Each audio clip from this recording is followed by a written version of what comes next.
तो hello welcome साथियों, सभी को मेरा नमस्कार और सभी को बहुत बहुत प्यार। और आते ही हो आप लोग सभी का, इसी के लिए भी अभिनंदन, स्वागत। और सभी को राधे राधे। देखो, आप लोग चाहे क्लास को अपना आराम से पूरा देख लेना, क्योंकि जो भी बच्चे एसएससी एंड बैंक की प्रिपरेशन कर रहे हैं, जो भी बच्चे किसी भी कंपटीशन की प्रिपरेशन कर रहे हैं, मैं आपको बता देता हूं कि ये वाले जो सेशंस हम लोग कर रहे हैं ये किसी वरदान से कम नहीं है। ये मैंने पहले भी बोला कि ब्लेसिंग इन डिस्गाइज है। अगर आप पूरा रुक गए, आपने पूरा वॉच कर लिया, तो इमेंसली बेनिफिट करने वाला है ये आप लोगों को, क्योंकि हम लोग इसके अंदर ग्रामर भी कवर करते हैं, वो कैब भी कवर करते हैं, हम इसके अंदर हर एक पार्ट को कवर करते हैं जो आपके एग्जाम में यूजफुल होने वाला है। एक पूरा चैप्टर तो ग्रामर का हम लोग नहीं कवर करते, लेकिन ऐसी बेसिक बातें कवर हो जाती हैं जिससे आपका एग्जाम क्रैक करने में बड़ी सहायता मिलती है। तो यही वो सेशन है जो हमारे टैब में क्वेश्चंस पूछे जाते हैं। इसलिए एक बार वीडियो को आते ही लाइक कर देना, क्योंकि मैंने अभी नई फाइंडिंग की है कि सेशन को लाइक करो तो ज़्यादा बच्चों तक पहुंचता है। सभी का हेल्प होना चाहिए, सभी का भला होना चाहिए। और नए हो तो do press the bell icon and subscribe. चलिए लेट्स मूव फॉरवर्ड। पहला हमारा क्वेश्चन दिया हुआ है हमारे पास में, a sentimental memory of the past, of the past. ये क्या बोल रहे हैं? पास्ट की सेंटिमेंटल मेमोरी है कोई, उसके लिए वन वर्ड बताओ। सेंटिमेंटल क्या होता है? भावनात्मक, यानी बीते हुए कल की कोई भावनात्मक भावनात्मक मेमोरी है, याद है, उसके लिए कोई वन वर्ड बताना है। यानी कोई बात थी, बीत गई थी, वो आपको बार बार याद आती है, उसके लिए कोई वन वर्ड बता दो। 4 वर्ड हैं। 103 बच्चों ने आंसर दिया है, बहुत ही बढ़िया मेरे प्यारे साथियों, मेरे प्यारे दोस्तों। अच्छा, प्रैक्टिस में लगना बहुत अच्छी चीज है। Practice makes a man perfect. Practice एक आदमी को परफेक्ट बना देती है। ठीक है, आगे बढ़ते हैं। 5 बच्चों ने लाइक किया है, बहुत अच्छी बात है। हम ये बता पाए कि a sentimental memory of the past का वन वर्ड क्या होगा, उससे पहले हमें चारों का मीनिंग जान लेना जरूरी है। पहला है हमारे पास में यूफोरिया। यूफोरिया हमने कई दिन पहले डिस्कस किया था। यूफोरिया होता है आप बड़ी ही मौज की अवस्था में है, आनंद की अवस्था में है, तो ये तो नहीं हो सकता। याद आएगी तो फिर आनंद तो चला जाएगा। ठीक है। मेनिया, मेनिया क्या होता है? आप देखिए, मेनिया होता है पागलपन किसी चीज को लेकर के, जुनून। ठीक है। ये लिखा हुआ है हिस्टीरिया। हिस्टीरिया क्या होता है? हिस्टीरिया होता है भावनात्मक असंतुलन। हंसने लगे तो हंसते रहे, रोने लगे तो रोते रहे। ठीक है। और नॉस्टैल्जिया होता है, नॉस्टैल्जिया होता है किसी पुरानी बात की मेमोरी आपको आ जाए, a sentimental memory of the past. अगर पास्ट की मेमोरी आपको बार बार आ रही है, वो क्या हो जाता है? नॉस्टैल्जिया हो जाता है। लेकिन हम लोग सिर्फ वन वर्ड याद करके तो नहीं रुकने वाले। देखिए, कुछ करने का प्रयास करते हैं, यहां से समझते हैं। हमारे पास में वर्ड आया हिस्टीरिया। हिस्टीरिया से हमें एक बात पता चली कि हिस्टीरिया और हिस्ट्री कुछ आपस में संबंध जोड़ने का प्रयास करते हैं, जिससे आपके लिए ग्रामेटिकल बड़ी ही इंपॉर्टेंट बातें आपके सामने आज निकल कर आए। तो हिस्ट्री क्या होता है? हिस्ट्री हमारे पास में होता है बीता हुआ कल। अगर बीते हुए कल की बात करता हूं तो बहुत सारा जंगल रहे होंगे, फॉरेस्ट रहे होंगे। फॉरेस्ट यानी जंगल, हिस्ट्री यानी कि इतिहास। जब फॉरेस्ट रहे होंगे तो वहां पे लैंड भी रहे होंगे, लैंड यानी जमीन। अब इस लैंड का कोई मालिक भी रहा होगा, तो जो जमीन का मालिक होता है उसे बोलते हैं लैंड ओनर या फिर लैंड लॉर्ड। ठीक है। यहां तक तो ये बात समझ आई भाई, लैंड लॉर्ड और लैंड ओनर होता है जमीन का मालिक। अब मैं थोड़ा सा आगे चलूं तो फॉरेस्ट थे, लैंड ओनर थे, लैंड लॉर्ड थे। वहां से मुझे एक बात पता चली भाई, एग्रीकल्चर का भी लैंड था। एग्रीकल्चर क्या होता है? एग्रीकल्चर होता है किसानी, खेती। उसके लिए वर्ड आता है एग्रीकल्चर। एग्रीकल्चर होता है किसानी या खेती की जो परंपरा चलती आ रही थी। जब मैं एग्रीकल्चर की बात करता हूं, मुझे फार्मर्स की याद आती है, और यहां से मेरे प्यारे बच्चों बहुत ही इंपॉर्टेंट बात सामने आती है, वो है पीजेंट्री। अब ये पीजेंट्री क्या है? ये पूरी बात की जो सबसे इंपॉर्टेंट बात है ना, वो यही बात है कि ये पीजेंट्री वर्ड क्या है। ये पीजेंट्री वर्ड एक नाउन है।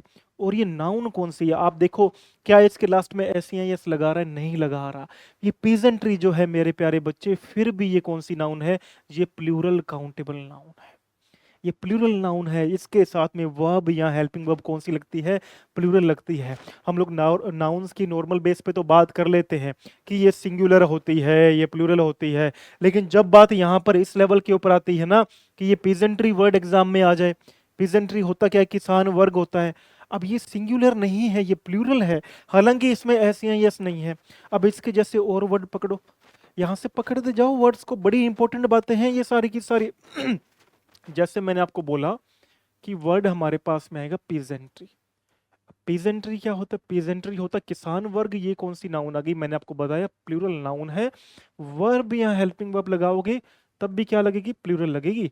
अब वर्ब या हेल्पिंग वर्ब से समझना मेरी बात को प्यारे बच्चे, अगर आप नए हो, अगर आप बेसिक वाले हो तब भी सुनना ध्यान से।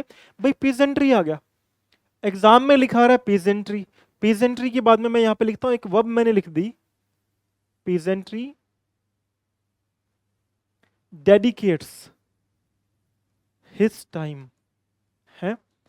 तो ये गलत हो जाएंगे ना प्यारे बच्चे, क्योंकि पेजेंट्री क्या है? पेजेंट्री प्लूरल है।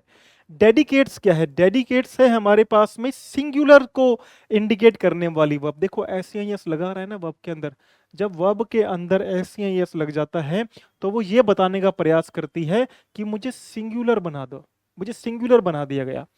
ठीक है, अगर ये डेडिकेट होती तब आता पीजेंट्री डेडिकेट, और हिज भी नहीं आएगा, देयर टाइम आएगा। देखो ये पूरा का पूरा चेंज हो गया, प्रोनाउन को भी इफेक्ट करती है प्लूरल नाउन। अब यहां से जब मैंने पीजेंट्री की बात करी तो ऐसे और भी बहुत सारे वर्ड्स होंगे ना जो ऐसा होता है हमारे सामने, भाई दिखने में सिंगुलर, दिखने में सिंगुलर होते हैं प्लूरल, सारा का सारा गेम ही बदल के रख देते हैं कुछ वर्ड्स। ध्यान से समझना ऐसे वर्ड्स कौन कौन से होते हैं। कैटल, कैटल क्या है? कैटल भी प्लूरल नाउन है, बिल्कुल बिल्कुल प्लूरल नाउन आएगी। कैटल आ गया हमारे पास में।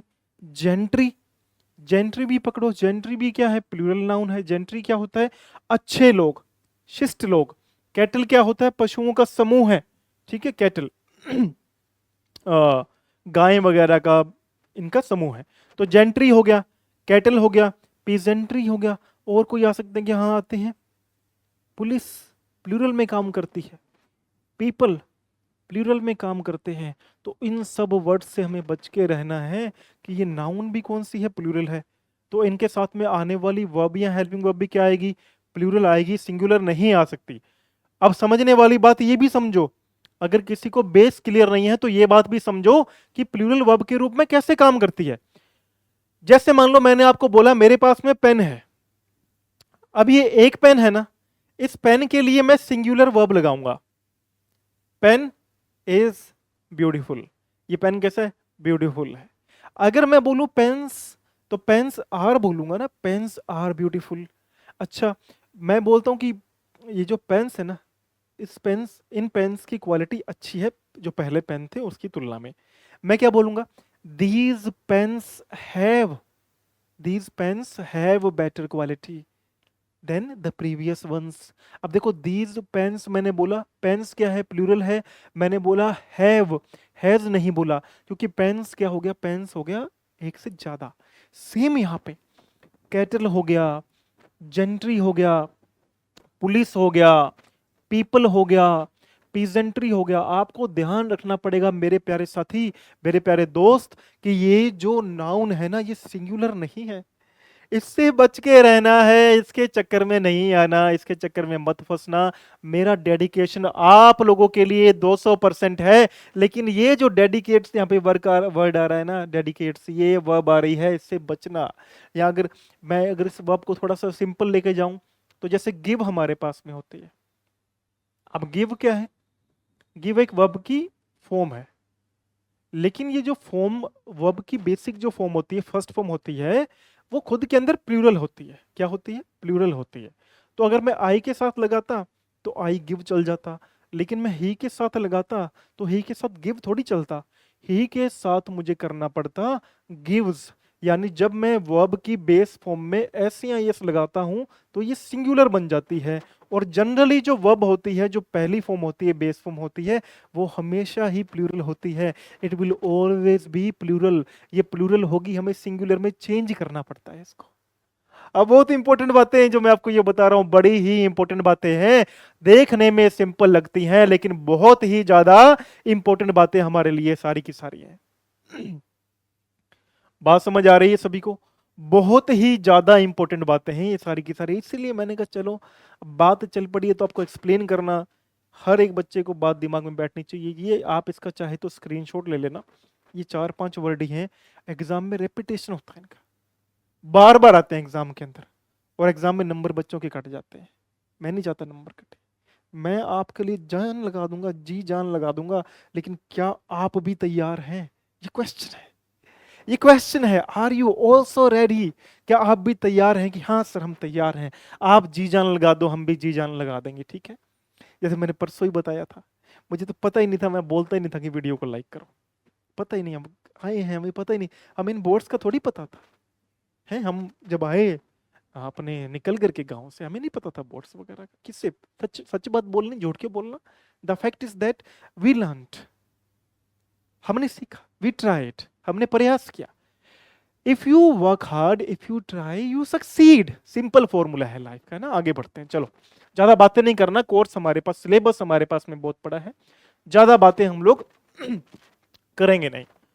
आ जाओ, ये क्वेश्चन पूछा था आपसे स्क्रूटनी।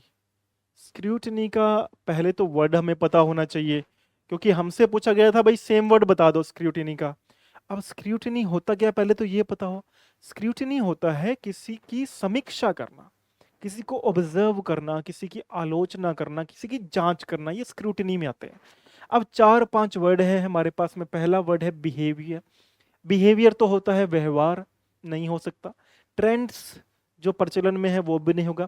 कंप्रीहेंसिव, कंप्रीहेंसिव क्या होता है, डिटेल में कोई चीज होती है। एनालिसिस, और ये बिल्कुल सही है, एनालिसिस क्या होता है, किसी चीज का समीक्षा करना, एनालिसिस। तो ये किसका सेम वर्ड होगा? स्क्रूटिनी का सेम वर्ड ये हो जाएगा, ठीक है? जोड़, बातों को जोड़ करके याद किया करो, स्क्रूटिनी। अब देखो, जैसे किसी के ऊपर अपने ये कस दें, स्क्रू, है ना, मैं आपको बोलता हूं भाई किसी के ऊपर अपने स्क्रू कस दिए, स्क्रू कसने के बाद में क्या हो गया, हम उसकी जांच ही तो कर रहे हैं, तभी तो स्क्रू कस रहे हैं उसके।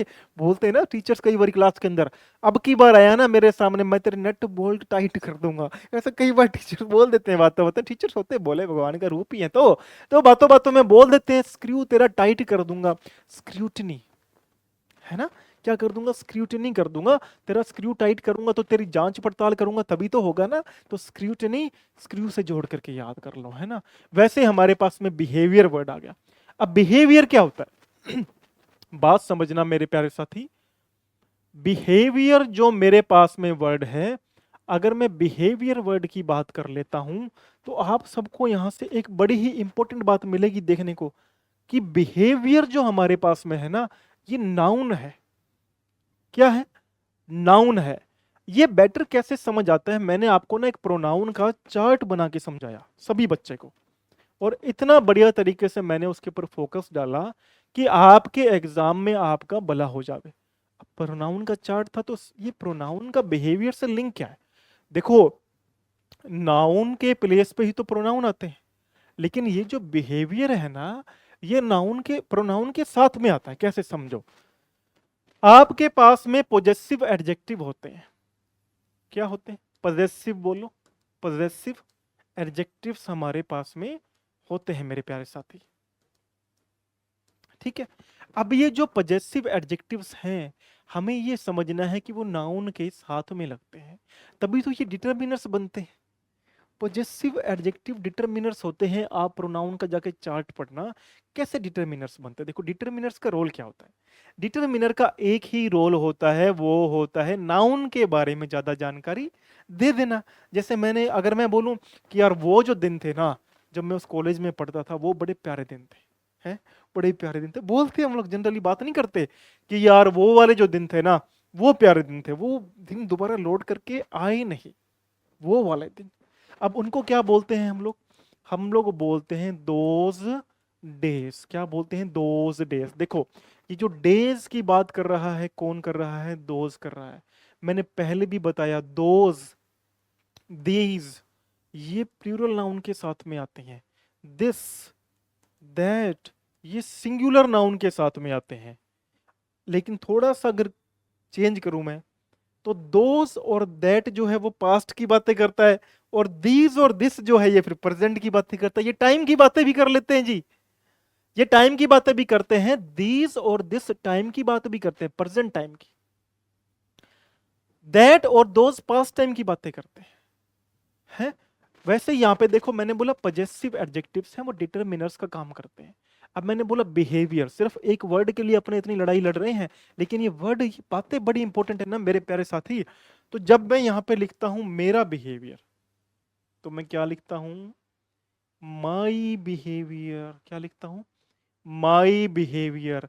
अब समझ आ रही है आपको बात, कि माई जो बिहेवियर है, इसके अंदर माई जो है ना, ये डिटरमिनर्स हैं। और वैसे क्या होते हैं ये? वैसे ये होते हैं पजेसिव एडजेक्टिव्स। ठीक है। रूप किसका होते हैं ये? आते किसके अंदर हैं ये? प्रोनाउन के अंदर आते हैं।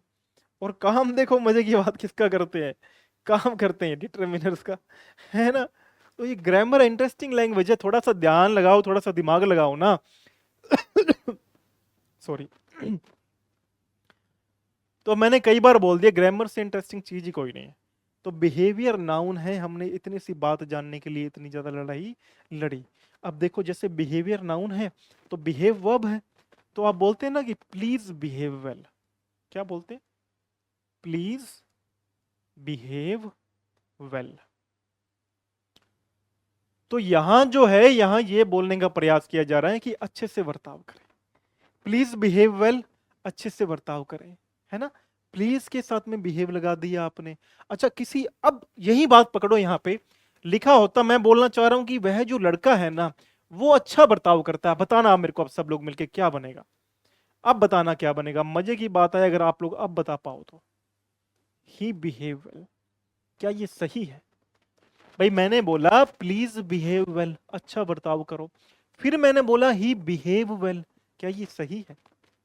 पकड़ो बात को, ये सही नहीं है, ये गलत है। गलत क्यों है? क्योंकि हमारे पास में बिहेव वर्ब के लिए आ रहा है, ही हमारे पास में सब्जेक्ट आ रहा है। अब मैंने थोड़ी देर पहले ही, अगर एक स्लाइड पीछे जाओ, तो एक बात बताई थी कि जो वर्ब की बेस फॉर्म होती है, जो फर्स्ट फॉर्म होती है, वो प्लूरल होती है। सिंगुलर सब्जेक्ट के साथ में हमें सिंगुलर वर्ब या हेल्पिंग वर्ब चाहिए होती है। अब ही हमारे पास में क्या है? ही हमारे पास में सिंगुलर है मेरे प्यारे साथी। तो बिहेव नहीं आ सकता, आएगा क्या? हमारे पास में मजे की बात है, बिहेव्स आएगा। वो अच्छा व्यवहार करता है, ही बिहेव्स वेल। मैं अच्छा व्यवहार करता हूं, आई बिहेव वेल। वो अच्छा व्यवहार करते हैं, दे बिहेव वेल। लेकिन वह अच्छा व्यवहार करता है, एक है, ही बिहेव्स वेल। लड़की है, एक है, शी बिहेव्स वेल। याद रखो, कंसेप्ट्स यहाँ पे स्टोर होने चाहिए आपके। मैंने पहले भी बोला था, if you learn concepts my dear friends, you will become, क्या बन जाओगे? वही थ्री इडियट्स वाला, कौन सा? फुनसुकु वांगडू। हाँ जी, बिल्कुल सही पहचान लिया आप लोगों ने। चलो भैया आगे बढ़ते हैं।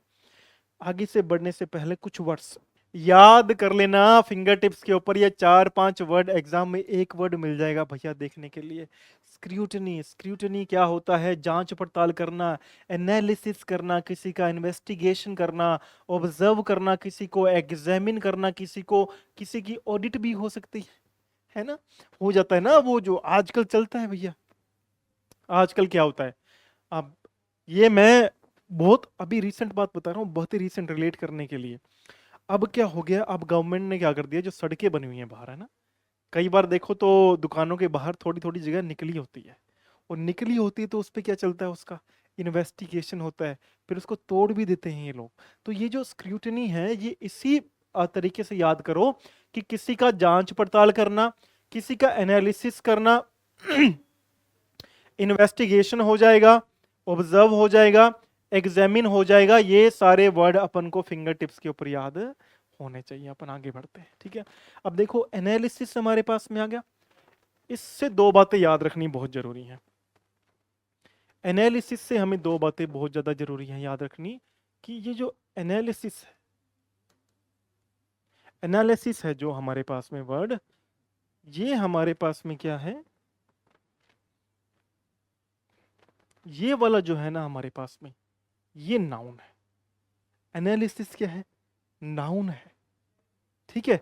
लेकिन अगर यहीं पे थोड़ा सा अपन चेंज कर देना इसको, अपन यहां पे ये कर दें एनालाइज। अब एनालाइज क्या है? अब ये जो एनालाइज है ये वर्ब के रूप में काम करता है। दोनों ही बातें बहुत बहुत इंपॉर्टेंट हैं। हमारे पास में जो वर्ड एनालाइज आएगा ये हमारे पास में काम करेगा किस रूप के अंदर? एनालाइज हमारे पास में काम करेगा कौन सी वर्ब? वर्ब के रूप। एनालिसिस हमारे पास में काम करता है एनालिसिस। एनालिसिस हमारे पास में काम करता है नाउन के रूप में। दोनों का बहुत ज्यादा इंपॉर्टेंट आ जाएगा जब कहीं पे आप क्लोज टेस्ट करते हो।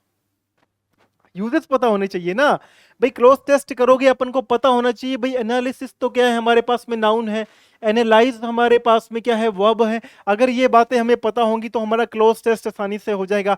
हमें अगर ये पता हो कि नाउन का प्लेसमेंट कहां पे और वर्ब का प्लेसमेंट कहां पे तो हमारा काम बड़ी आसानी से हो जाता है। और मैंने अभी आपको बताया कि जो पॉजेसिव एडजेक्टिव होते हैं वो अपने साथ में नाउन लेते हैं।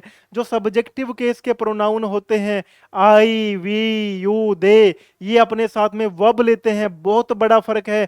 इसीलिए कहता हूं हर बात को ध्यान से सुनो। अगर आपके पास में आ जाए ऐसे लिखा हो योर, योर, अब क्या करोगे? योर एनालाइज करोगे या योर एनालिसिस करोगे? तो यहां पर आएगा योर एनालिसिस, क्योंकि योर जो है हमारे पास में पॉजेसिव एडजेक्टिव है जो नाउन के साथ में आता है, योर एनालिसिस, ठीक है। और अगर आप बोलते हो कि मैंने एनालाइज कर लिया, तब आप बोलते हो कि आई एनालाइज, मैं एनालाइज करता हूं, आई एनालाइज। इस तरीके से काम करते हैं ये। तो प्रोनाउन का चार्ट जाके पढ़ लेना, बहुत ही इंपॉर्टेंट, बड़े ही काम आ जाएगा आपको, ठीक है। अब यहां से हमारे पास में क्या रह गया इस क्वेश्चन में? देखो कुछ इंपॉर्टेंट बात रह गई क्या? कॉम्प्रिहेंसिव, बड़ी ही इंपॉर्टेंट बात रह गई भाई। कॉम्प्रिहेंसिव के भी हमारे पास में वर्ड होने चाहिए तभी तो काम बनेगा। अब देखो जब मैंने बात करी कॉम्प्रिहेंसिव की, कॉम्प्रिहेंसिव क्या होता है? कॉम्प्रिहेंसिव होता है विस्तार से। कोई चीज विस्तार से है वो क्या हो जाएगी? कॉम्प्रिहेंसिव हो जाएगी। इसी कॉम्प्रिहेंसिव के और वर्ड देखो, एक बहुत बढ़िया वर्ड हमने कल परसों पढ़ा था, याद है क्या? एग्जॉस्टिव। एग्जॉस्टिव क्या होता है? डिटेल के अंदर विस्तार से। एलाबोरेट, एलाबोरेट, एलाबोरेट क्या होता है? ये भी होता है विस्तार से। अच्छा, इन डेप्थ, गहराई में। और ऑल इंक्लूसिव, कल परसों पढ़ा था ऑल इंक्लूसिव, ये भी क्या होता है? डिटेल के अंदर कोई चीज है। तो देखो कॉम्प्रिहेंसिव का मतलब क्या हो गया? कोई चीज हमारे पास में क्या है? डिटेल के अंदर हमारे पास में कोई चीज है, उसके लिए वर्ड आ जाएगा कॉम्प्रिहेंसिव, ठीक है। उसी के लिए वर्ड क्या आ जाएगा? एग्जॉस्टिव। एग्जॉस्टिव हमारे पास में वर्ड आ जाएगा किसके लिए? कोई बात हमारे पास में डिटेल के अंदर है। बड़ा ही इंपॉर्टेंट वर्ड है, फिर से लिख देता हूं। एग्जॉस्टिव आ गया, कॉम्प्रिहेंसिव आ गया। ये हमारे पास में क्या आया था? एलाबरेट आया था। फिर से लिख लो एक बारी, बड़ी ही इंपॉर्टेंट बातें हैं। एलाबरेट, ठीक है। तो ये 4-5 वर्ड कॉम्प्रिहेंसिव के याद कर लेना। कॉम्प्रिहेंसिव होता है कोई बात डिटेल के अंदर है। एग्जॉस्टिव आ जाएगा, एलाबरेट आ जाएगा, इन डेप्थ आ जाएगा, ऑल इंक्लूसिव आ जाएगा। और आपसे बात करते करते एक वर्ड मुझे और याद आ गया, एक वर्ड आ जाएगा एक्सटेंसिव। एक्सटेंसिव, एक्सटेंसिव भी क्या होता है? डिटेल के अंदर होता है। तो ये सारे वर्ड मेरे प्यारे साथियों अपन को याद, अपनी फिंगर्स पे याद कर लो। बातें करते करते हमें याद होना चाहिए भाई। कॉम्प्रिहेंसिव है कोई चीज, पढ़ते हो ना, रीड द कॉम्प्रिहेंशन। इस कॉम्प्रिहेंशन को पढ़ो, इस पैसेज को पढ़ो। पैसेज कैसा होता है? कई बार बहुत बड़ा पैसेज हमारे सामने आ जाता है ना। कई बार छोटा आता है तो समरी होती है, बड़ा आता है तो कॉम्प्रिहेंसिव होता है। कॉम्प्रिहेंसिव होता है तो एग्जॉस्टिव हमारे पास में आ जाएगा, एलाबरेट हमारे पास में आ गया, इन डेप्थ यानी गहराई के अंदर है भाई। बड़ी ही डेप्थ, बड़ी ही डीप। कई बोलते ना, अरे मेरी बात सुनिया, बता क्या बात है? वो तो बड़ी गहरी बात करने वाला हूँ, बहुत ही डीप बात बताने वाला हूँ। तो आप बोलते हो बता भाई कौन सी गहरी बात बताने वाला है? वो रुको जरा, बोलता है सामने से, रुको जरा इन डेप्थ में बताता हूँ, गहराई में बताता हूँ। और बताता यह है कि मैं आज 4 पतंग लेकर के आया हूँ। दोस्त ऐसे ही होते हैं। आज मैं वहां गया था, मैंने ये खा लिया। अरे ये डीप बात थोड़ी थी, ये तो तुमने लाइट बात बता दी। गोलगप्पे तो लाइट होते हैं, ठीक है। इस तरीके से डीप है। डीप तो वैसे गहरा होता है, लेकिन गहराई की बात करेंगे तो इन डेप्थ आ जाएगा, ठीक है। कॉम्प्रिहेंसिव है, एग्जॉस्टिव है, एक्सटेंसिव है, एलाबरेट है, ऑल इंक्लूसिव है। मैं तो कहता हूँ 4-5 बार बात करोगे ना, अपने आप आपके वर्ड दिमाग के अंदर आ जाएगा। देखो इस वर्ड से बचना, एग्जॉस्टिव। एग्जॉस्टिव क्या होता है, बहुत ज्यादा डिटेल में है, बहुत ज्यादा लेंदी है, लेकिन कहीं ये वर्ड लिखा आ जाए ना तो फिर मत चक्कर में पड़ जाना। एग्जॉस्टेड। अब एग्जॉस्टेड क्या होता है, एग्जॉस्टेड होता है कोई व्यक्ति जो थका हुआ है। एग्जॉस्टेड मतलब थका हुआ, टायर्ड, ठीक है। और ये अलग है, एग्जॉस्टिव ये है डिटेल के अंदर, है ना। तो वही बात है, अपने को इस तरीके से वर्ड्स को याद करना है। हाँ, ये बड़ा इंपॉर्टेंट क्वेश्चन था, सभी बच्चों ने पार्टिसिपेट करा, है ना। क्वेश्चन क्या है, फाइंड, यहां पे आउट आना चाहिए था, फाइंड आउट, गलती हो जाती है टाइपिंग के अंदर। Find out the error in the following sentence. हमें क्या बताना है कि दिए गए सेंटेंस में एरर कहां पर है। 4 पार्ट हैं इस सेंटेंस के अंदर, है ना, और 4 ही बच्चों ने लाइक किया है, बड़ी मजे की बात है। अब ये 4 पार्ट्स में इस सेंटेंस को पहले रीड करेंगे। पहला पार्ट क्या है, ये वाला, ये सेकंड पार्ट है, ये थर्ड पार्ट है, और ये फोर्थ पार्ट है। तो पहले हर एक सेंटेंस को थोड़ा आराम से अपन पढ़ेंगे, हर एक पार्ट को, सॉरी सेंटेंस तो पूरा ही है, हर एक पार्ट को थोड़ा आराम से अपन पढ़ेंगे। पहला पार्ट क्या बोल रहा है, हरीश टोल्ड मी, ठीक है, टोल्ड आ रहा है, पास्ट की बात है। इन द मॉर्निंग, सुबह बताया, दैट गौरव विल, यहां पर कुछ ना कुछ गड़बड़ी है। गड़बड़ी क्यों है, देखो यहां वैसे तो पकड़ में आ जाता है जब नरेशन करते हैं, लेकिन जब एक सेंटेंस लिखा होता है ना तब पकड़ना बहुत ज्यादा मुश्किल हो जाता है माय डियर फ्रेंड्स। उस समय फोकस रहना बहुत ज्यादा जरूरी है। सेंटेंस बोलना क्या चाह रहा है, देखो यहां लिखा हुआ है हरीश टोल्ड मी। अगर थोड़ा सा आप दिमाग लगाओ ना तो जो नरेशन के अंदर हमारे पास में डायरेक्ट में सेड आता है वो इनडायरेक्ट में टोल्ड में बदल जाता है, यानी ये चेंज हो चुका है। ये जो बात है वो डायरेक्ट में नहीं है, वो इनडायरेक्ट के अंदर है। तो टेंस भी तो बदलेंगे, टेंस भी तो बदलेंगे। विल का क्या बनेगा, विल का हमारे पास में बनेगा वुड। ये बहुत ही इंपॉर्टेंट बातें हैं जो मैं आपके साथ में शेयर करता हूं क्योंकि आप मेरे बच्चे हैं, ठीक है। मैं नहीं चाहता कोई भी बच्चा एग्जाम में खाली हाथ लौट कर आए सिर्फ इसलिए कि उसकी प्रैक्टिस नहीं थी। प्रैक्टिस करनी है, मेहनत करनी है, हर एक वर्ड पे मेहनत करेंगे, मिलके करेंगे, तभी पार लगेगी हमारी। Each and every word is very very important. कोई भी रूल है, कोई भी वर्ड है, बहुत ही इंपॉर्टेंट है। किसी भी चीज को हम लोग छोड़ नहीं सकते, छोड़ दिए तो हमारा काम हो जाएगा। मैं आपको यहां से थोड़ा सा डिटेल में लेकर के चलता हूं। अपन पढ़ लेते हैं, कोई भी सेंटेंस यहां पे लिखा हुआ है, कोई भी एक सेंटेंस मैंने ले लिया। यहां लिखा दीपक said to me। ये कहां का सेंटेंस है, डायरेक्ट का है या इनडायरेक्ट का है, अभी इसकी बात करेंगे। पहले थोड़ा लिखते हैं इसको।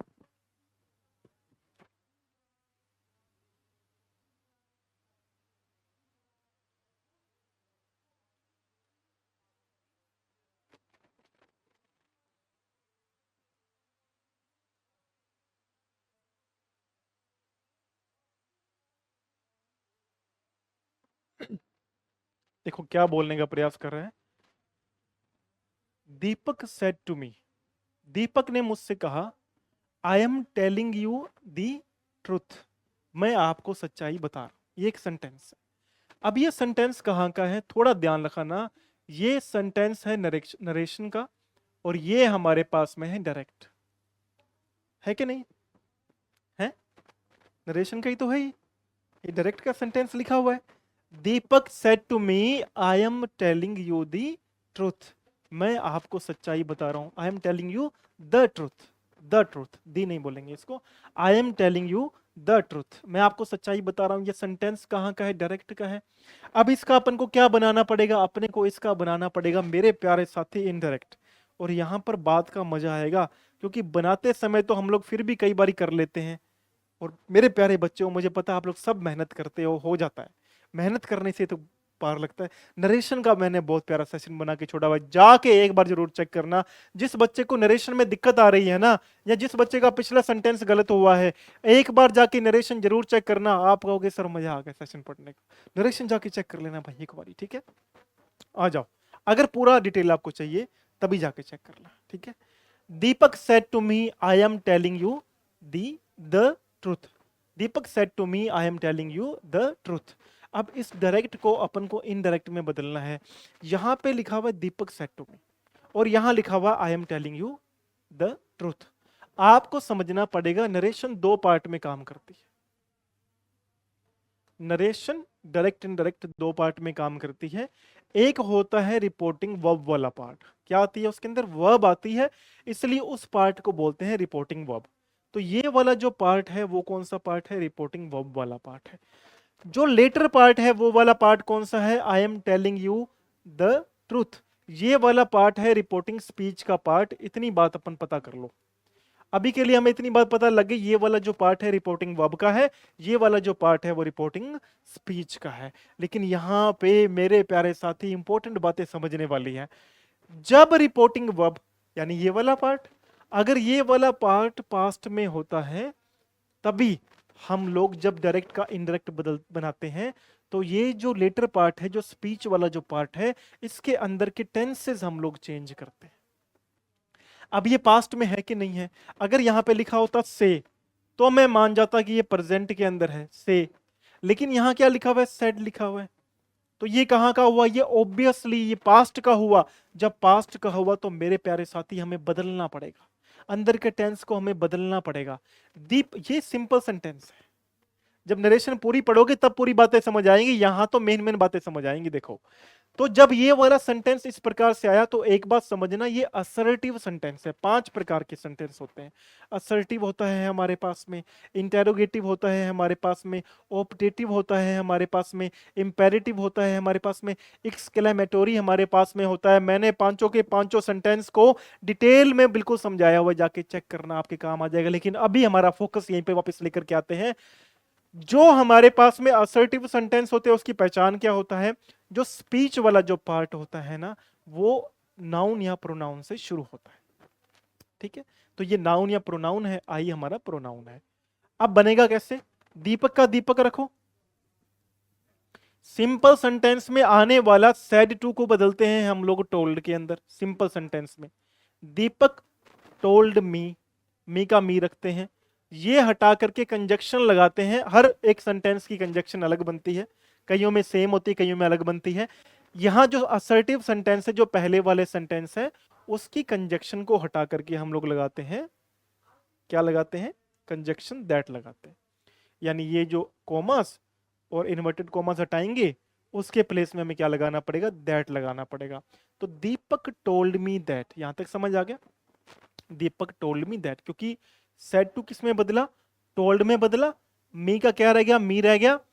ये कॉमर्स और इन्वर्टेड कॉमर्स हटा के हमने कंजक्शन लगा दी दैट। अब होते हैं प्रोनाउन चेंज। अब प्रोनाउन चेंज के लिए पहले प्रोनाउन पढ़ने पड़ेंगे। तो मैं आपको सिंपल सा बता देता हूं यहां पर कि ये जो आई है ना, ये आई चला जाता है हमारे लिए सब्जेक्ट, जो रिपोर्टिंग वर्ब का सब्जेक्ट होता है उसके पास। किसके पास जाता है? रिपोर्टिंग वर्ब के सब्जेक्ट के पास। ये आई लिखा हुआ है, आई फर्स्ट पर्सन है, फर्स्ट पर्सन जाएगा किसके पास? दीपक के पास। तो यहां पे क्या आएगा?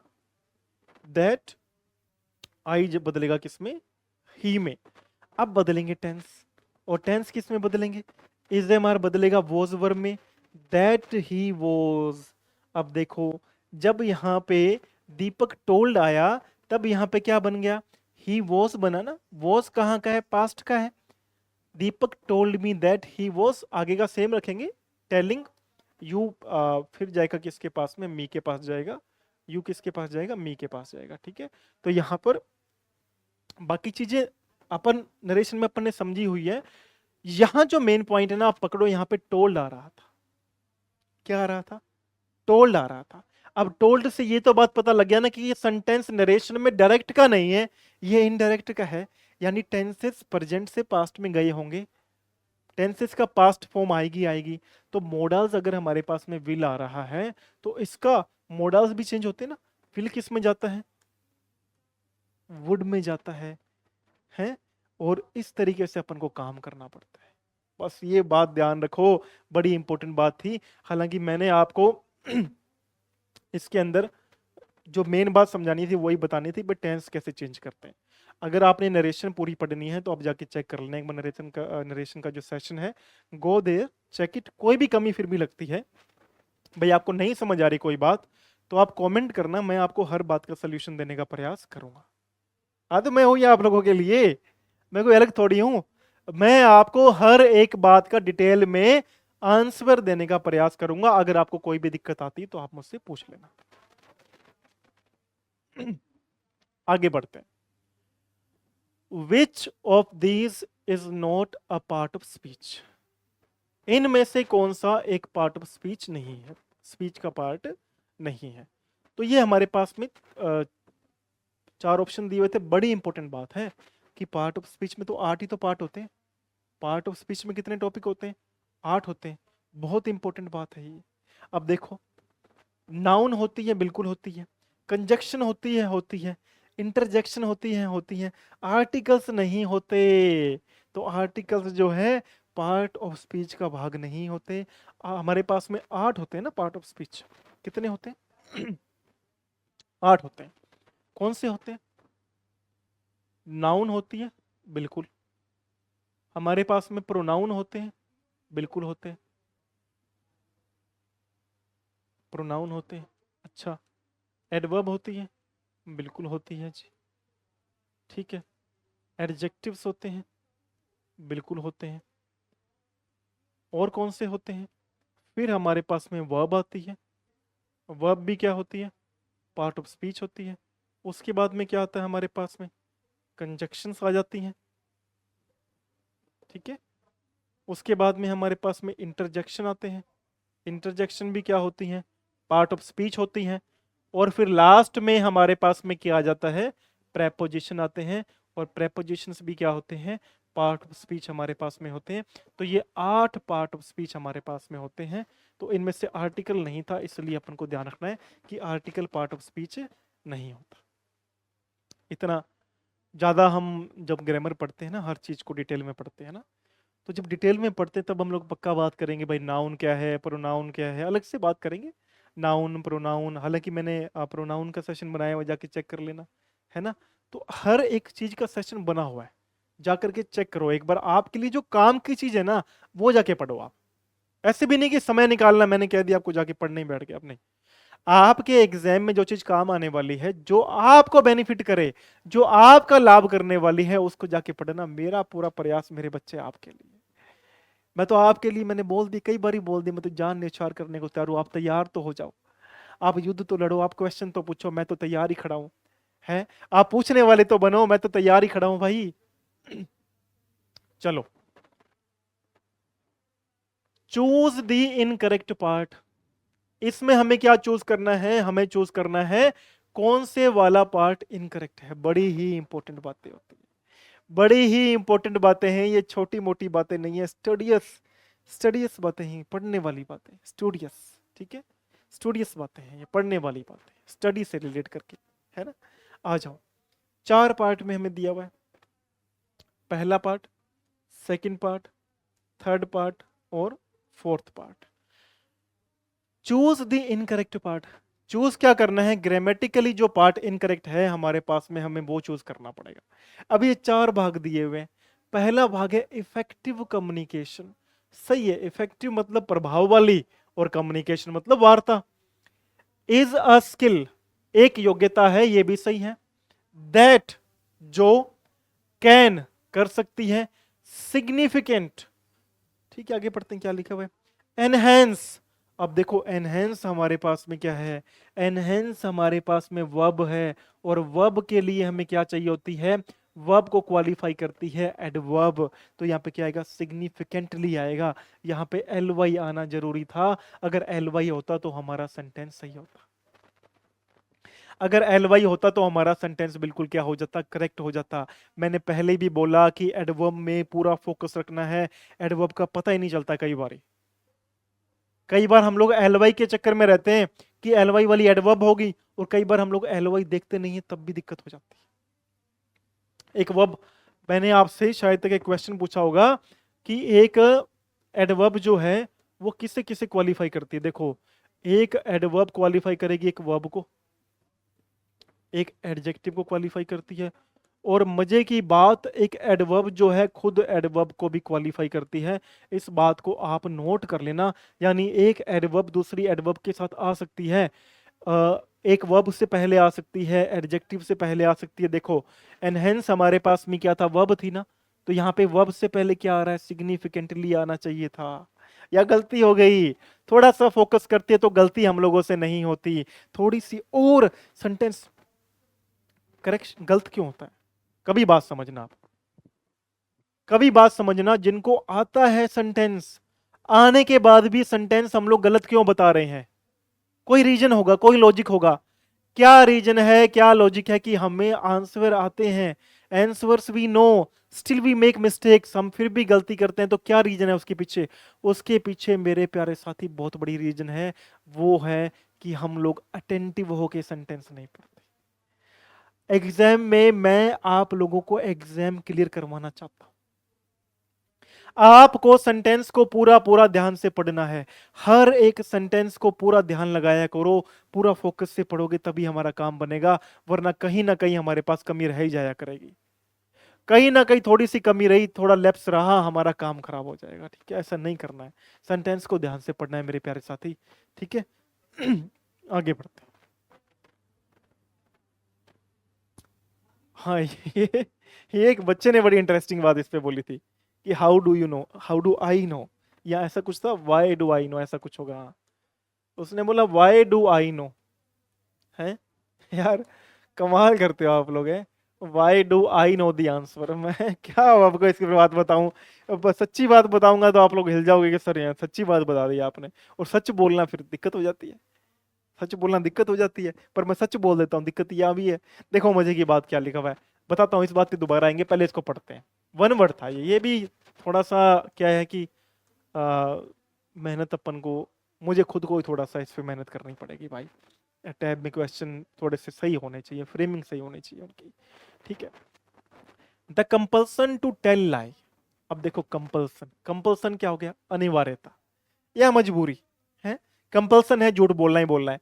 झूठ बोलने की, मान लो किसी को कंपल्सन हो जाए, कोई उसका वो हो जाए भाई झूठ बोलना ही बोलना है, तो उसके लिए कौन सा वन वर्ड आएगा? देखो लास्ट वाला देखते हैं, फायरोमेनिया इसको बोलते हैं, पायरोमेनिया, फायरोमेनिया। ठीक है, तो फायरोमेनिया है, ये क्या होता है, आग लगाने की इच्छा, जिसके अंदर आग लगाने के लिए जुनून हो, भाई मैं आग लगाता रहूं हर जगह पे, वो आग, फिजिकल आग, बोल कर नहीं लगानी है, बोल कर अलग होती है, मैं बताऊंगा कौन सी होती है।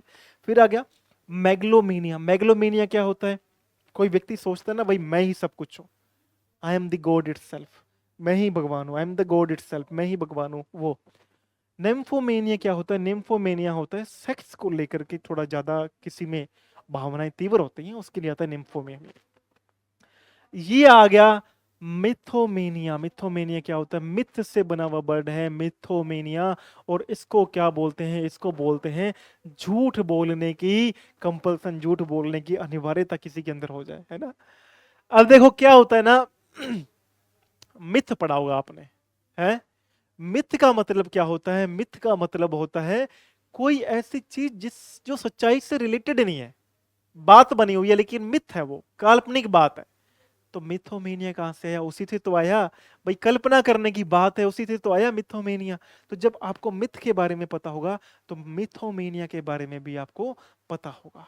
ठीक है, तो ये होता है झूठ बोलने की काफी कई प्रवृत्ति होती है, कईयों में बोलते हैं लोग, रियलिटी को अपना लेते हैं, बोलते हैं लोग। कईयों का तो टाइम पास नहीं होता बिना झूठ बोले हुए। सच बता रहा हूं, कई लोगों अगर झूठ ना बोले ना उनका दिन नहीं निकलता है, ये सच्ची बात है। आपके दोस्त भी होंगे, you may have some friends as well, आपके कुछ दोस्त मित्र भी होंगे जो झूठ बोलते होंगे, कईयों का दिन नहीं निकलता है झूठ के बिना, उनके पेट में जब तक झूठ नहीं बोले तब तक बात मजा नहीं आता उनको, उनका दिन नहीं बनता। वो गलत नहीं है, गलत मत समझना अपने साथियों को, वो गलत नहीं है, उनका दिन नहीं निकलता है झूठ बोलने के बिना।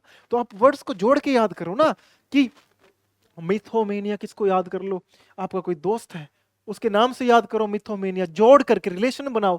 ठीक है, निम्फोमेनिया, अब ये तो कई लोगों से आप जोड़ सकते हो। मैं तो उसमें ज्यादा पढ़ूंगा नहीं। तो मैग्लोमेनिया, मैग्लोमेनिया क्या हो गया, इसको याद कर लो कि कोई मैग्लो है, कोई माइंड से है, मैग्लो है, वो कहता भाई मैं ही सब कुछ, मैं ही भगवान, उस तरीके से। और फायरोमेनिया क्या आ गया, कईयों के अंदर क्या होता है, आग लगाने की इच्छा। आग मतलब रियल वाली, बातों से नहीं, वर्ड्स वाली नहीं, शब्द वाली नहीं, फिजिकल कईयों में होती है, पागलपन होता है ना, जुनून। मेनिया क्या हुआ, इसका ये पढ़ो आप, मेनिया, जहां जहां मेनिया आ जाए आप समझ लेना कोई पागलपन है व्यक्ति को, कोई जुनून से रिलेट कर रहा है। इस तरीके से वर्ड्स को जोड़ करके याद कर लो, वन वर्ड भी आपको याद हो जाएंगे। ठीक है, आगे बढ़ते हैं। हाँ भाई, यहां आ जाओ, बड़ी ही इंपॉर्टेंट बातें आ गई हमारे पास में। ये सारे के सारे वन वर्ड हैं जो मेनिया से रिलेट करते हैं, अपन को याद करने हैं हमारे काम के लिए, एग्जाम में हमारे काम के वर्ड्स हैं। जल्दी चलेंगे, टाइम खराब नहीं करेंगे। बिब्लोमेनिया, बिब्लोमेनिया क्या होता है, किताबें इकट्ठा करने की इच्छा। क्लीनोमेनिया क्या होता है, बिस्तर पर पड़े रहने की इच्छा। क्लीन से याद कर लो, क्लीनोमेनिया को क्लीन से याद कर लो, भाई क्लीन करता ही नहीं है तो क्लीनोमेनिया हो गया, बिस्तर पर सोता रहता है। ठीक है। इर्गोमेनिया क्या होता है, इर्गोमेनिया होता है काम करने की ज्यादा इच्छा। कुछ लोग क्या करते हैं ना, वो काम में लगे रहते हैं, वर्कोहोलिक, इर्गोमेनिया। डिप्सोमेनिया, डिप्स से याद कर लो, डिप्सोमेनिया यानी डिप्स लगाता है छोटे छोटे, है ना, तो वो होता है दारू या शराब पीने की इच्छा अधिक होती है उसके अंदर। क्लेप्टोमेनिया क्या होता है, क्लेप्टोमेनिया होता है चोरी करने की इच्छा। प्लूटोमेनिया क्या होता है, प्लूटोमेनिया होता है पैसा इकट्ठा करने की इच्छा। ऐसे याद कर लो भाई, मुझे चांद पे पहुंचना है, प्लूटो पे पहुंचना है, कैसे पहुंचूंगा, प्लूटो पे तब पहुंचेंगे जब हमारे पास में पैसा होगा। तो ऐसे याद कर लो भाई, प्लूटोमेनिया। ठीक है। फिर हमारे पास में आ गया फोटोमेनिया। फोटोमेनिया क्या होता है, कईयों की फोटो लेने की इच्छा होती है, कई लोग सारा दिन स्टोरीज डालते रहते हैं, वो भी होते हैं, वो भी इसी कैटेगरी में आते हैं। ठीक है। और ये आ गया सट्रियरोमेनिया। ये क्या होता है, ये होता है पुरुषों में असामान्य रूप से अधिक यौन की इच्छा। फिर आ गया थियोमेनिया। थियोमेनिया क्या आ गया, खुद को भगवान मानने का हो जाता है। और आ गया जूमेनिया। जूमेनिया क्या होता है, जानवरों के प्रति अत्यधिक प्रेम या ऐसा। तो ये सारे सारे के वर्ड्स हैं, आप लोग इसका स्क्रीनशॉट ले लो। मैं थोड़ा सा पानी पी लेता हूं, है ना।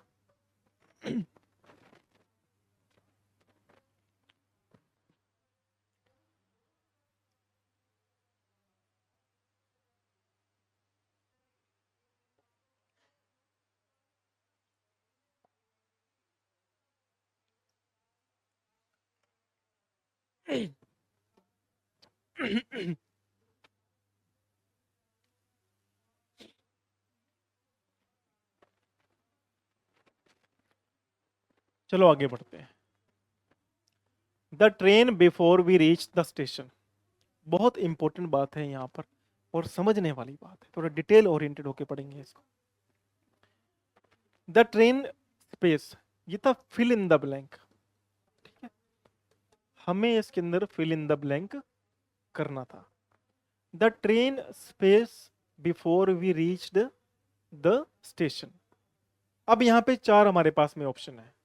पहला है विल लीव, दूसरा है लीव्स, तीसरा है हैड लेफ्ट, और चौथा है इज लीविंग। तो हमारे पास में ये चार ऑप्शन है, will leave, leaves, had left, is leaving. ये जब हमारे पास में चार ऑप्शन है तो हमें पता लगाना पड़ेगा कि यहां पर क्या है, फिल इन द ब्लैंक्स में क्या है। देखो मैंने पहले कई बारी बात कर ली कि जो बिफोर होता है ना, बिफोर के साथ वाले पार्ट में वर्ब की सेकंड फॉर्म आती है। अगर ऐसा आपको मिल जाए तो बिफोर से पहले वाले पार्ट में हैड प्लस थर्ड फॉर्म आएगी।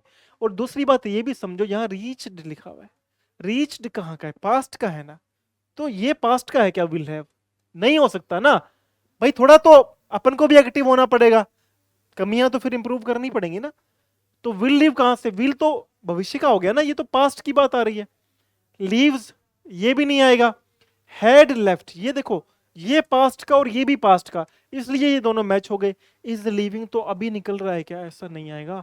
ये इस तरीके से काम करता है, थोड़ा इसको मैं आपको एक्सप्लेन करता हूं। देखो तीन अपने को बातें ध्यान रखनी पड़ेंगी। एक तो बिफोर को ध्यान रखो, एक ध्यान रखो आफ्टर को। एक ध्यान रखो ऑलरेडी को, ऑलरेडी के साथ में कई बार आपको व्हेन लिखा आएगा।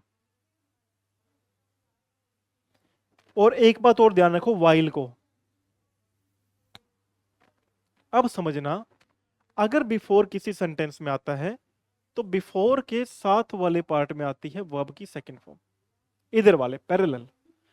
बिफोर के जो पहले वाला पार्ट होता है उसके अंदर आती है वर्ब की थर्ड फॉर्म, वो किसके साथ में आती है? हेड के साथ में। इतनी बात समझ आ गई।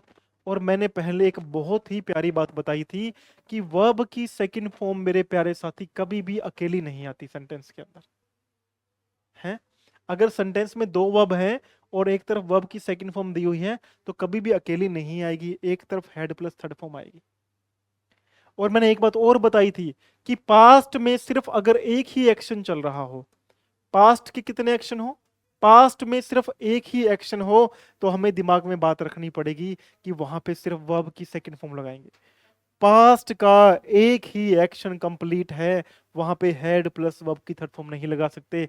मैंने पहले भी बोला महात्मा गांधी डाइड आता है, महात्मा गांधी हैड डाइड नहीं आता।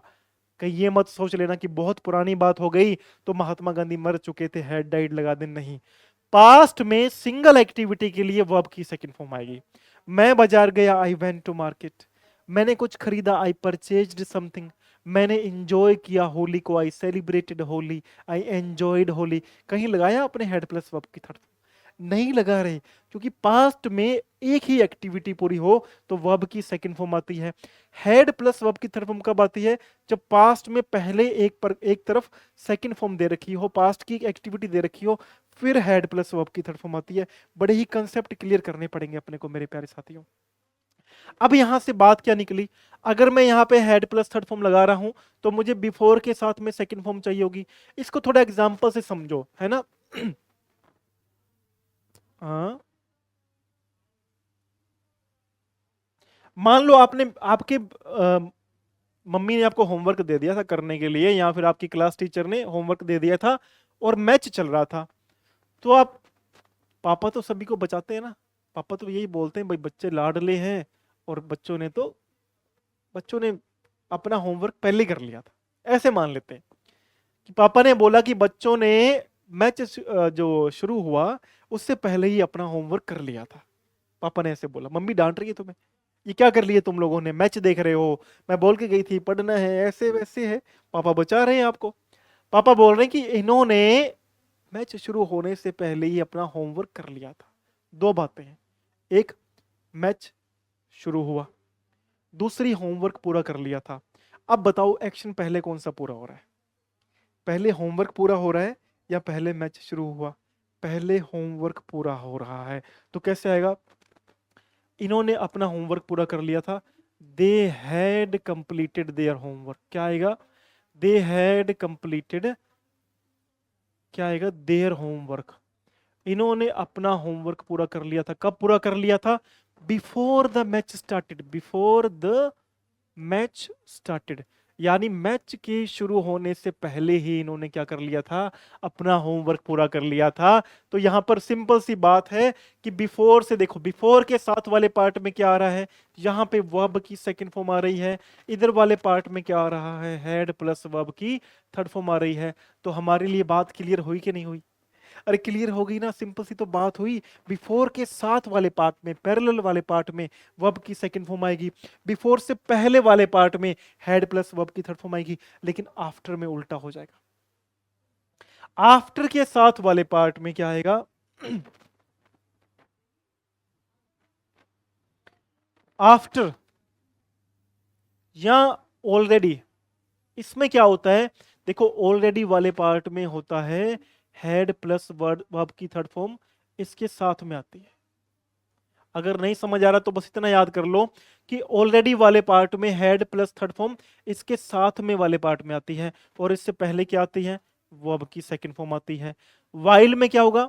वाइल में इस तरफ क्या होगा? इस तरफ पास्ट कंटिन्यूअस होगा, और इधर भी क्या होगा? पास्ट कंटिन्यूअस होगा। बहुत ही इंपॉर्टेंट बात है ये, इसको हल्के में मत लेना, बहुत इंपॉर्टेंट बात है। जैसे मान लो कि घर पे मम्मी आई दोबारा, इस सेंटेंस पे चलो, और वाइल से अगर ये सेंटेंस बने तो कैसे बोला जाएगा? आप बोलोगे कि मम्मी मम्मी आई गुस्से में, टीवी कौन देख रहा था? पापा। फिर या आप खुद ने बोला, आपने बोला कि मम्मी मैं जब पढ़ रही थी ना तब भैया टीवी देख रहा था। भैया को फंसा दिया आपने, भैया को स्केपगोट बना दिया आपने, भैया को बलि का बकरा बना दिया आपने। मम्मी जब मैं पढ़ रही थी ना, मैं तो इनोसेंट हूँ, भैया टीवी देख रहा था, भैया को पकड़ो आप, भैया गलती करता है, मैं गलती नहीं करती। तो यहां पर क्या हो गया, वाइल का यूज करेंगे, क्या लिखेंगे, मम्मी वाई, ऐसे कर लो या तो कि while I was studying, I while I was studying, जब मैं पढ़ रही थी, भैया टीवी देख रहे थे, भैया वॉज वॉचिंग टीवी। तो भैया टीवी देख रहे थे जब मैं पढ़ रही थी। वाइल के अंदर क्या होता है, वाइल के अंदर दोनों तरफ ही क्या आते हैं, कॉन्टिन्यूअस टेंस। बहुत ही इंपॉर्टेंट बातें हैं ये, छोटी छोटी बातें लगती हैं बट बहुत ही इंपॉर्टेंट बातें। ठीक है, हो जाएगा। फिर भी कोई क्वेश्चनिंग रह जाए तो बता देना आप मुझे। हाँ आ जाओ। हमारे पास में आ गया इम्बेलिश। अब इम्बेलिश बहुत अच्छा वर्ड है, ये वर्ड नया भी लगेगा आपको। पहले हमें इम्बेलिश का मतलब पता होना चाहिए, फिर हम आगे बढ़ेंगे। 108 बच्चों ने आंसर किया है, बहुत ही बढ़िया बात है। 5 बच्चों ने लाइक किया है, ये भी अच्छी बात है। इम्बेलिश का मतलब होता है किसी चीज को सजाना। ठीक है, तो 4 हमारे पास में वर्ड है। सिंपलीफाई, साधारण किसी काम को कर दिया आपने, है ना। पहले बहुत डिफिकल्ट काम था, साधारण कर दिया, सिंपल कर दिया उस काम को। मुश्किल से मुश्किल काम को आपने सिंपल बना दिया, क्या कर दिया, सिंपलीफाई कर दिया। ठीक है। रिड्यूस क्या होता है, रिड्यूस होता है कम करना। डिक्रीज भी यही होता है, कम करना। तो हमारा सही आंसर क्या बनेगा, डेकोरेट बनेगा। डेकोरेट का मतलब क्या होता है, किसी चीज को सजा देना, किसी चीज को डेकोरेट करना, किसी चीज को सजाना। अब हमारे पास में कुछ वर्ड समझो यहां से। यहीं से कुछ वर्ड्स अपन और पकड़ते हैं। जैसे कि हमारे पास में वर्ड आया रिड्यूस। तो रिड्यूस के लिए तो यहाँ पे दोनों वर्ड लिखे हुए हैं। रिड्यूस का मतलब क्या होता है, कम करना। तो रिड्यूस कर दिया, रिड्यूस के लिए वर्ड क्या आ जाएगा हमारे पास में, डिक्रीज आ जाएगा। डिक्रीज माने रिड्यूस कर दिया। और हमारे पास में क्या आ जाएगा, लेसन आ जाएगा। लेसन माने किसी चीज को कम करना। तो रिड्यूस करना, डिक्रीज करना, लेसन करना, ये भी इसी के आ गए। डेकोरेट तो हम लोगों ने पहले ही कर लिया, वो भी हमारा हो गया। और सिंप्लीफाई, सिंप्लीफाई तो साधारण किसी चीज के लिए, बस साधारण ही वर्ड है, साधारण ही बातें होंगी इसकी तो। अच्छा एक बात ध्यान रखना, जब किसी काम को रिवोक किया जाता है, क्या करते हैं हम, रिवोक करते हैं। तो रिवोक का मतलब क्या होता है, रिवोक का मतलब होता है किसी डिसीजन को वापस लेना, रिवोक करना, कैंसिल कर देना एक प्रकार से। तो रिवोक यानी कि कैंसिल कर देना। अब देखो इसके लिए बहुत सारे अच्छे वर्ड आते हैं। रेसिंड इसके लिए वर्ड आएगा, रेसिंड, रेसिंड हो सकता है इसके लिए वर्ड। ठीक है, और क्या हो सकता है, एबोलिश हो सकता है। एबोलिश क्या होता है, किसी कार्य को नष्ट कर देना। तो अबोलिश हो सकता है, रिसिंड हो सकता है, रिवोक हो सकता है। हमारे पास में कैंसिल भी इसी के लिए आता है। तो रिवोक कर दिया, एबोलिश कर दिया, रेसिंड कर दिया, कैंसिल कर दिया। एक वर्ड है अनल, ये वर्ड बड़ा अच्छा है, ये भी होता है किसी कार्य को कैंसिल कर दिया। तो रिवोक, रेसिंड, अनल, एबोलिश, ये सब इसी के तो वर्ड हैं, इसी से जुड़े हुए वर्ड हैं रिवोक से। रिवोक यानी कि मैंने क्या बोला, किसी कार्य को कैंसिल करना, रिवोक कर दिया, किसी का डिसीजन रिवोक कर दिया। रिसिंड याद कर लेना, एबोलिश जड़ से नष्ट कर देना, खत्म ही कर दी बात। अनल, अनल भी क्या होता है, किसी चीज को कैंसिल कर देना। इसको एनुअल से मत जोड़ना, एनुअल होता है वार्षिक, एनुअल अलग है, एनुअल अलग है। ठीक है, थोड़ा ध्यान रखना इस बात का। आगे बढ़ते हैं। Which of the following is a third form of verb, कौन सी थर्ड फॉर्म ऑफ वर्ब है हमें बताना है। पहली है ड्रोव, ड्रोव देखो, ड्राइव पहली फॉर्म, ड्रोव सेकंड फॉर्म, तो ये तो नहीं हो सकती। चोज, तो चूज पहली form, chose second form, chosen third form, तो ये भी नहीं हो सकती। बिगन, तो बिगिन, बिगेन, बिगन, तो यही तो है फिर थर्ड फॉर्म ऑफ वर्ब, और ये नहीं हो सकती। राइट, रोट, और क्या आ गया हमारे पास में, रिटर्न आ गया। तो ये हमारा क्या है, करेक्ट आंसर हो जाएगा। ठीक है, आगे बढ़ते हैं। She is gifted dash painting. देखो कई दिन पहले बात हुई थी और बहुत इंपॉर्टेंट बात है, क्योंकि 126 बच्चों ने आंसर किया है ना, तो मेरा फर्ज बनता है हर एक बच्चे को उसका उसका हक देना, उसको हर एक चीज का हक मिले, वो मेरी ड्यूटी है ना। देखो, she is gifted dash painting, हमने कई दिन पहले बात करी थी कि जो पेंटिंग हो गई, कुकिंग हो गई, डांसिंग हो गई, क्रिकेट प्लेइंग हो गया, अगर आप किसी एबिलिटी में अच्छे हो, किसी योग्यता में अच्छे हो, वहां पे एट प्रीपोजिशन आएगी, याद रखना। अगर आप किसी एबिलिटी में अच्छे हो, वहां पे एट प्रीपोजिशन आएगी। चार ऑप्शन हमारे पास में है। She is gifted in painting नहीं होगा, एट पेंटिंग होगा। She is gifted at painting होगा, इस बात को याद अपन को रखना है। आगे बढ़ते हैं। Select the synonym of profound. Profound का हमें सिनोनिम बताना है, सेम वर्ड बताना है। प्रोफाउंड क्या होता है? प्रोफाउंड होता है बहुत ज्यादा गहराई के अंदर कोई बात है, प्रोफाउंड है, गंभीर है। पहला हमारे पास में सुपरफिशियल। सुपरफिशियल क्या होता है? काल्पनिक, ये नहीं हो सकता। फिर हमारे पास में परसुएसिव। परसुएसिव क्या होता है? किसी को परसुएड करना। परसुएसिव क्या होता है? किसी को परसुएड करना, कोई काम करने के लिए मनाना, ये भी नहीं होगा। पिक्यूलियर क्या होता है? पिक्यूलियर होता है विचित्र, ये भी नहीं हो सकता। तो हमारा करेक्ट आंसर क्या आएगा? डीप, यानी कि गहरा। तो प्रोफाउंड का सही आंसर क्या बनेगा? डीप बनेगा। ठीक है, इस बात को नोट करना। आगे बढ़ते हैं भाई। आ जाओ, आ जाओ, हमारे आज के दिन का लास्ट हमारे पास में क्वेश्चन आ गया, and that is the most important question. दिन का लास्ट क्वेश्चन है, लेकिन सबसे इंपॉर्टेंट क्वेश्चन हमारा यही वाला है, मजे की बात है। ठीक है, for the bus, for the bus is a, ये हमें बताना था कि फॉर द बस जो है वो क्या चीज है। क्या वो फ्रेज है? क्या वो क्लोज है? क्या वो सेंटेंस है? तो फॉर द बस देखो ना, तो ये कंप्लीट बात नहीं है। कंप्लीट बात ये नहीं है। जो बात कंप्लीट सेंस नहीं बनाती, तो ना ही तो वो क्लोज होती है और ना ही वो सेंटेंस होती है, वो होती है फ्रेज। तो ये क्या है? फ्रेज है। ठीक है, और एक बात मजे की है, ये फ्रेज कौन सी है? ये प्रेपोजिशनल फ्रेज है। अगर आप देखो तो ये अपने किससे शुरू हो रही है? फोर से ये अपनी इसकी बिगिनिंग हो रही है।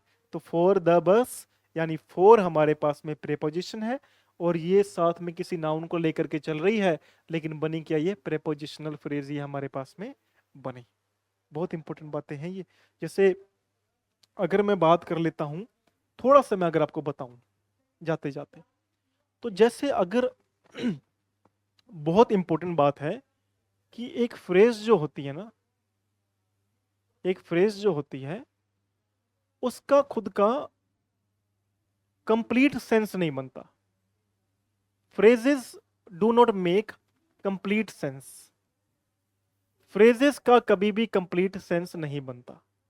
ठीक है, अब कंप्लीट सेंस की बात क्या है? यानी पूरी जो इसका भावार्थ है पूरा नहीं निकलेगा। अगर मैं आपको लिखूं यहां पर full of energy, full of energy, तो ये भी क्या है? ये भी एक फ्रेज है। अगर मैं लिखता हूं on the table, on the table भी क्या है? एक फ्रेज है। अगर मैं यहां लिखता हूं पिंक इन कलर, कलर में पिंक, अब क्या चीज आपके मन में आती है ना भाई, क्या चीज पिंक है कलर के अंदर? तो ये पिंक इन कलर, या हमारे पास में on the table, full of energy, या एक आधा और लिख देता हूं, है ना, अपन ऐसे लिख देते हैं अ डार्क रूम, अ डार्क रूम। अब देखो ना, तो ये अपने अंदर एक कंप्लीट मीनिंग नहीं बनाते। जो कंप्लीट मीनिंग नहीं बनाते वो क्या होती हैं? वो होती हैं फ्रेज। जो कंप्लीट मीनिंग बनाते हैं वो होते हैं सेंटेंस, क्योंकि सेंटेंस में एक सब्जेक्ट चाहिए, एक हेल्पिंग वर्ब चाहिए, वर्ब भी हो सकती है, प्रेडिकेट होता है, ऑब्जेक्ट होता है। तो सेंटेंस एक कंप्लीट मीनिंग बना लेता है अपने आप के अंदर। ठीक है, जैसे अगर मैं इसी के आगे लिखूं a child is full of energy, अब देखो ये पूरा हो गया ना। A child is full of energy, ये क्या हो गया, ये कंप्लीट सेंस बना रहा है, इसलिए ये एक सेंटेंस है। फ्रेजेस अपने अंदर पूरा मीनिंग नहीं निकाल के लाती, तो फ्रेजेस क्या होती हैं, फ्रेजेस होती हैं जो अपना कंप्लीट सेंस नहीं बनाती। एक सेंटेंस होता है जो अपना कंप्लीट सेंस बनाता है, लेकिन क्लोजेस फिर अलग होती हैं। एक सेंटेंस क्लोज हो सकता है, लेकिन सब क्लोजेस सेंटेंस हो ये जरूरी नहीं है, ठीक है। और ये बात हम लोग अगले एपिसोड में डिस्कस करेंगे, थोड़ा सस्पेंस छोड़ के जाए तो मजा आवे, है ना। तो आज की क्लास में इतना ही है। आपके लिए क्वेश्चन है, आप कमेंट करके बताओ कि एक सेंटेंस क्लोजेस हो सकता है, क्लोज हो सकती है, लेकिन हर एक क्लोज एक सेंटेंस नहीं हो सकती, ऐसा मैंने क्यों बोला है, कमेंट करके बताओ तो पता चले, ठीक है। आज का सेशन यहीं खत्म करते हैं। थैंक यू सो मच, मिलेंगे अगले सेशन में। Please have a great day ahead.